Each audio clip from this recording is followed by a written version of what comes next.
நேத்து பார்த்துட்டு வந்த ப்ராப்பர்ட்டி விசிட் பண்ண தான் இன்னைக்கு மார்னிங்கே கிளம்பிட்டேன். கஸ்டமர் கால் பண்ணி "நீங்க ஒரு 11:00 வர முடியுமா? ப்ராப்பர்ட்டி வந்து நீங்க பாருங்க" அப்படின்ற மாரி சொல்லியிருந்தாரு.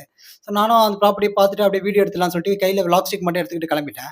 ப்ராப்பர்ட்டி இங்கேருந்து பக்கம் தான். ஸோ அதனால தான் ஹெல்மெட் கூட எடுத்துக்கல. ப்ராப்பர்ட்டி போற வழியே பார்த்தீங்கன்னா, உங்களுக்கு temple, church, property back side பள்ளிவாசல் கூட இருக்கு. ப்ராப்பர்ட்டியே சூப்பர்பா இருந்தது. ஸோ ப்ராப்பர்ட்டிய பார்த்துட்டு வீடியோ எடுத்துட்டு அங்கேருந்து கிளம்பிட்டேன். பக்கத்திலேயே பார்த்தீங்கன்னா, நெறைய கஸ்டமர் வந்து இண்டிவிஜுவல் லேண்ட் அண்ட் வில்லா வீடு கேட்டிருந்தாங்க. இந்த ப்ராப்பர்ட்டி பார்த்தீங்கன்னா, டோட்டலா உங்களுக்கு 3000 ஸ்கொயர் ஃபீட் வருது. 1.5 க்ரோர்ஸ் பட்ஜெட் வருது. ஓனர் வந்து லேண்டுக்கு மட்டும் தான் கோட் பண்றாரு. பில்டிங்க்கு இல்ல. 35,000 ரென்டல் இன்கம் மட்டும் வந்துட்டு இருக்கு. அதுக்கு பேக் சைடு இன்னொரு ப்ராப்பர்ட்டி 3 இயர்ஸ் பிஃபோர் தான் கன்ஸ்ட்ரக்ட் பண்ணியிருக்காங்க. 1200 ஸ்கொயர் ஃபீட் வரும் உங்களுக்கு. 40,000 ரென்டல் இன்கம் மட்டும் வந்துட்டு இருக்கு. இதோட ப்ராப்பர்ட்டியோட வேல்யூ 1.3 க்ரோர்ஸ் வரும். இது பார்த்துட்டு பல்லாவரம் ஜிஎஸ்டி ரோட்லேருந்து ஜஸ்ட் 500 மீட்டர்ஸ்ல பார்த்தீங்கன்னா, 3 இயர்ஸ் பிஃபோர் பில்ட் பண்ண அபார்ட்மெண்ட் ஒண்ணு சேலுக்கு வந்திருக்கு. 3rd ஃப்ளோர்ல ப்ராப்பர்ட்டி இருக்கு. கஸ்டமர் வந்து வீக்கெண்ட் வாங்க திரு பேசலாம் அப்படின்ற மாரி சொல்லியிருக்காரு. ஸோ அத பார்த்துட்டு அங்கருந்து நானும் கிளம்பிட்டேன். ரெகுலரா இந்த மாரி வீடியோ பார்க்கணும்னா நம்ம பேஜ ஃபாலோ பண்ணிக்கோங்க.